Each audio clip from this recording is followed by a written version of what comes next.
Просто посмотрите, какая получается невероятно красивая, вкусная и супер сырная вкуснота из макарон. Многие любят макароны, но макароны в 3 раза вкуснее понравятся всем. Меня зовут Мария Мироневич, и мы начинаем готовить. Нам понадобится 500 граммов филе куриной грудки, или вы можете использовать готовый фарш. Я куриную грудку нарезаю мелко и затем каждую полоску еще нарезаю на полоски, но уже, как вы видите, тоненькие. А теперь полосочки режу очень мелко. Для того, чтобы из кусочков получить фарш, я измельчаю его самым обычным, хорошо, конечно же, наточенным ножом. Готовый фарш отправляю в миску, в которой мы будем его доготавливать. Я в блендере измельчила 1 луковицу. Добавляю половину чайной ложки орегано, половину чайной ложки базилика. Вы можете использовать итальянские травы. Солю. Делаю, конечно же, это по вкусу. И еще добавляю немного смеси перцев. Теперь остается смешать лук и специи с фаршем. Я уже приготовила 250 граммов макаронов каннелони. Форма для выпечки у меня 25 на 35. Я беру одну макарошку в руки, вооружаюсь чайной ложкой и с помощью ложки отправляю внутрь начинку. Но это еще не все. Переворачиваю, тут у нас все закрыто, и добавляю туда кусочек сыра. Сыр у меня мягкий, гауда, который отлично плавится. Следом добавляю еще немного фарша. Теперь для того, чтобы наш вкусный сыр остался внутри, запечатываем с этой стороны также куриным фаршем. Внутри у нас 2 кусочка сыра, а по краям фарш будет очень вкусно. Таким образом я фарширую все макароны и укладываю их в форму. Каннелони я нафаршировала все, где-то, как вы видите, чуть больше сыра, где-то мяса. В этом и прелесть этого блюда. Можете добавить побольше того, что вам нравится. Духовка у меня уже разогревается, а в это время заливаю протертыми томатами с базиликом и орегано. Вы можете просто развести томатную пасту. Объем жидкости у меня 500 мл. Ну, очень красиво. Теперь нам необходимо сделать более равномерное покрытие соусом наших каннелони, поэтому я немного растрясываю. Где-то соус не покрыл полностью, поэтому просто кисточкой или ложечкой можно все это дело смазать. Накрываю фольгой, хорошенечко запечатываю плотно. Отправляю каннелони на 40 минут в разогретую до 180 градусов духовку. 40 минут прошло. Самое время достать наши каннелони из духовки. Движением руки убрать фольгу, которая нам больше не нужна. Просто посмотрите, какая красота получилась. Аромат невероятный на весь дом. Мой любимый момент. Готовые каннелони отправляются на тарелку. Я же вооружаюсь вилкой и ножом и отрезаю кусочек для того, чтобы увидеть, как красиво. Даже не отрезаю, просто начинка идет на меня сама. Вкусный тянущийся сыр, и все еще это в вкуснейшем и нежнейшем томатном соусе. Приятного аппетита! Обязательно приготовьте и напишите мне ваш отзыв.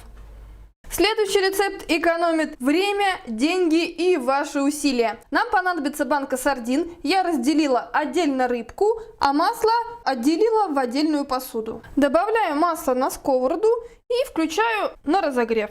Пока масло греется, я взяла 2 луковицы, разрезала на четвертинку и нарезаю тонкими вот такими кусочками. Нарезанный лук отправляем в масло, оно уже разогрелось.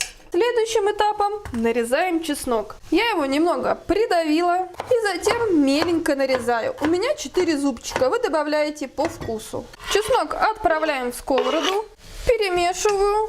Лук уже стал почти прозрачным и оставляю пассероваться. Я взяла 1 сладкий длинный перец, нарезала его на четвертинки и теперь шинкую тонкой соломкой. Если у вас нет перца, оставьте только лук. Добавляем перец к нашим овощам. Самое время посолить. Делаем это, конечно же, по вкусу. И немного поперчить также по вкусу. Вы можете использовать специи, которые нравятся вам. Перемешиваем. И сейчас я увеличу огонь чуть выше среднего. И при помешивании пассерую овощи. Овощи выглядят просто замечательно. я добавляю пол-литра воды, накрываю крышкой и делаю огонь максимальным, жду закипания. Наш бульончик закипел практически моментально. Отправляю туда 250 граммов макаронов твердых сортов. Остается все хорошенько перемешать для того, чтобы они готовились равномерно. Я накрываю крышкой и оставляю на 12 минут на среднем огне. Пока варятся макароны, я займусь рыбкой. Разминаю ее до состояния практически паштета. Добавляю столовую ложку лимонного сока, столовую ложку горчицы, у меня зернистая, еще очень щедрую столовую ложку сметаны. С помощью вилки все еще раз хорошо разминаю и смешиваю до однородного состояния.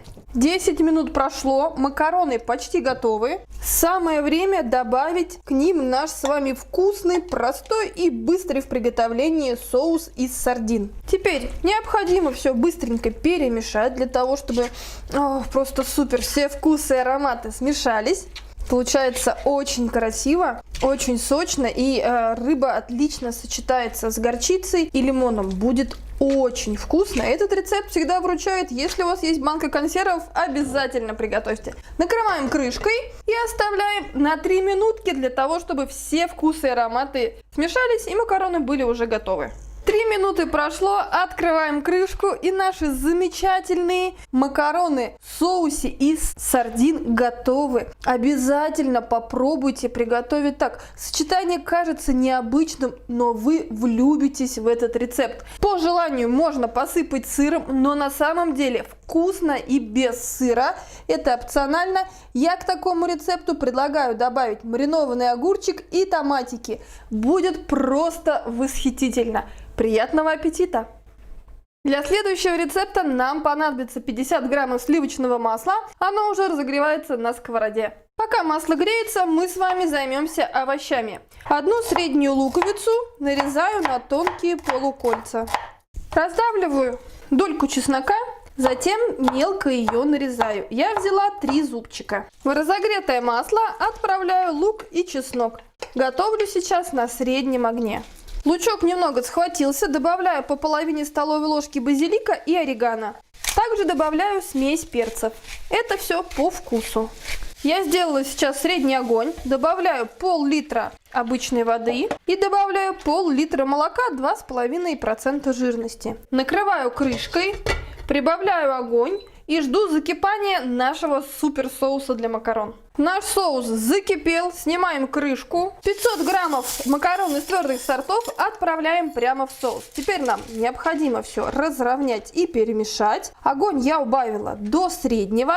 Остается присолить по вкусу, накрыть крышкой и подождать 10 минут. Пока готовятся макароны, натираю 250 граммов сыра гауда на крупной терке. Макаронам понадобилось 15 минут, они именно той кондиции, как надо, то есть почти готовы. Отправляю туда весь наш натертый сыр, потому что мы с вами сейчас готовим практически классику того, что можно приготовить из макарон. Это макароны с сыром или макароны в сырном соусе. Теперь наша задача все интенсивно перемешать. Просто посмотрите, просто я не знаю, это просто восхитительно, очень красиво, очень вкусно. Благодаря тому, что мы с вами добавили базилик и орегано, очень ароматно, и это очень нежно. Просто посмотрите, какая получается невероятно красивая, вкусная и супер сырная вкуснота из макарон. Это тот вариант, когда готовится все просто, быстро, из минимального количества ингредиентов в одной сковороде, и мяса не надо, очень вкусно. Вот так с ниточками тянущегося сыра отправляем наши вкусные макароны с сыром на тарелку. Обязательно попробуйте такой простой рецепт и, конечно, напишите ваш отзыв. Приятного аппетита! Какой рецепт вам понравился больше всего? Обязательно напишите в комментариях. Кстати, большое вам спасибо за поддержку в комментариях, за ваши лайки, за то, что подписываетесь, и нас становится все больше. Со своей стороны обещаю снимать также много вкусных, простых в приготовлении рецептов. С вами была Мария Мироневич, и теперь мы готовим макароны в 3 раза вкуснее.